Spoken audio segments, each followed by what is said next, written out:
Halo, perkenalkan nama saya Salma Maila Santi dengan NIM 2502010111253. Kali ini saya akan mempresentasikan dua produk milik lembaga keuangan yaitu Brimo dan QRIS untuk memenuhi UTS pasar dan lembaga keuangan. Nah, kedua produk tersebut sudah sangat sesuai dengan tren digitalisasi keuangan di tahun 2025 sampai 2026, di mana masyarakat kebanyakan sudah menggunakan sistem cashless dari segi pembayaran seperti menggunakan QR dan juga untuk transaksi seperti menggunakan mobile banking yang kali ini akan saya bahas yaitu Brimo. Seperti itu. Nah, untuk produk yang pertama yaitu produk Brimo.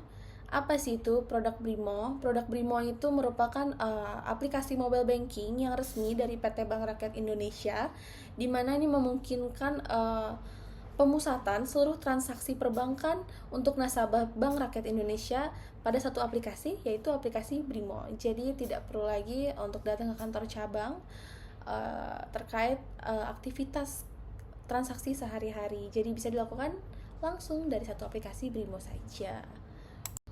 Apa aja sih yang kita bisa lakukan melalui aplikasi Brimo ini? Berikut ini ada fitur-fitur utama dari aplikasi Brimo. Yang pertama tentu saja kita bisa membuka rekening digital melalui aplikasi Brimo. Jadi kalau mau buka rekening, kita bisa langsung aja install aplikasinya, kemudian melakukan proses pendaftaran langsung melalui aplikasi. Hanya perlu menyiapkan data-data diri aja seperti berkas-berkas seperti KTP ataupun berkas lainnya yang diminta oleh aplikasi tersebut gitu.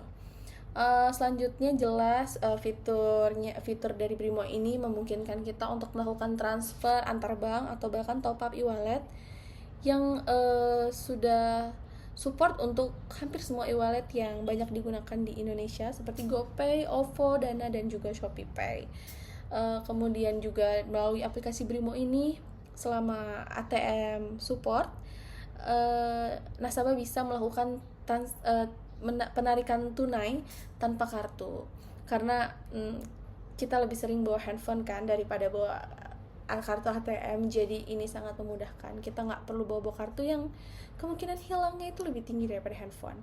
Selanjutnya bahkan kita bisa melakukan investasi langsung seperti investasi surat berharga negara, reksadana, dan juga bahkan emas digital melalui aplikasi Brimo ini. Kemudian untuk bagi nasabah yang juga intens menggunakan transportasi Transjakarta, terutama yang tinggal di Jakarta, aplikasi Brimo ini udah support untuk pembayaran contactless. Tapi dengan catatan handphone nasabah perlu sudah support untuk NFC seperti itu.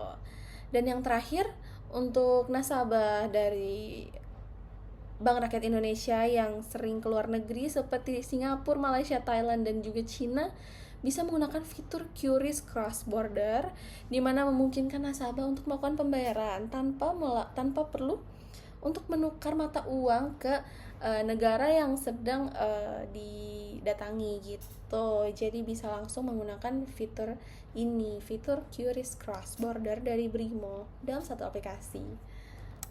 Nah, berikut untuk data dan skala penggunaan aplikasi Brimo per bulan Maret 2026.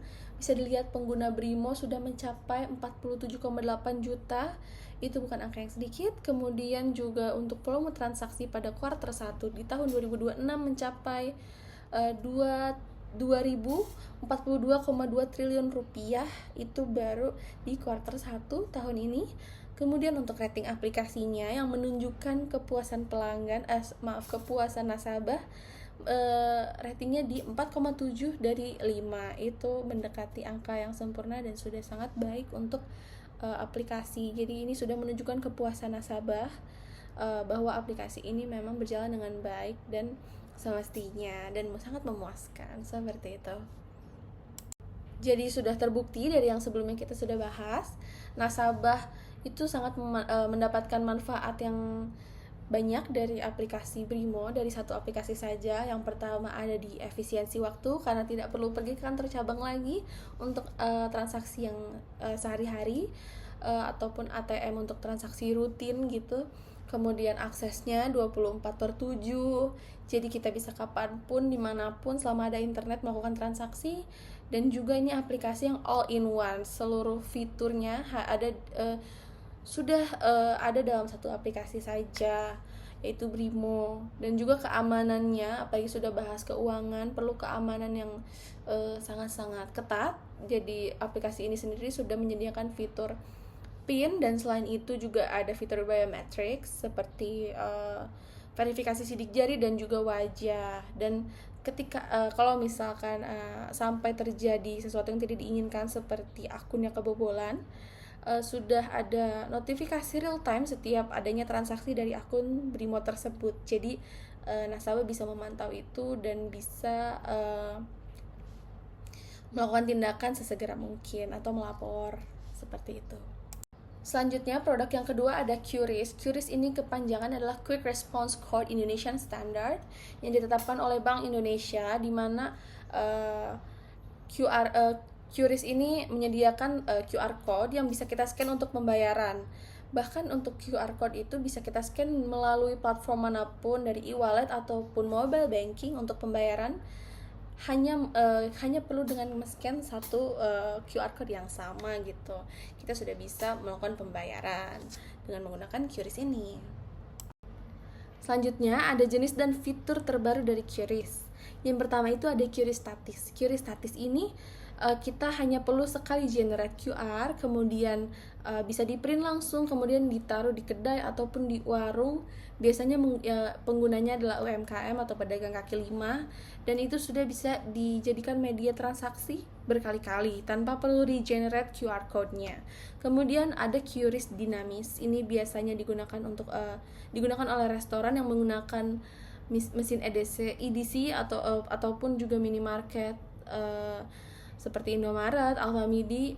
Jadi dalam QRIS ini kita tidak perlu dengan menggunakan QRIS dinamis, kita tidak perlu konsumen tidak perlu mengetik lagi nominal yang akan dibayarkan, melainkan biasanya sudah di set dari kasirnya seperti itu. Kemudian ada QRIS Tap yang menggunakan NFC, tinggal di tap untuk melakukan pembayaran. Dan juga ada QRIS Cross Border yang bisa dilakukan yang bisa memungkinkan nasabah untuk bertransaksi di luar negeri, di negara-negara tertentu.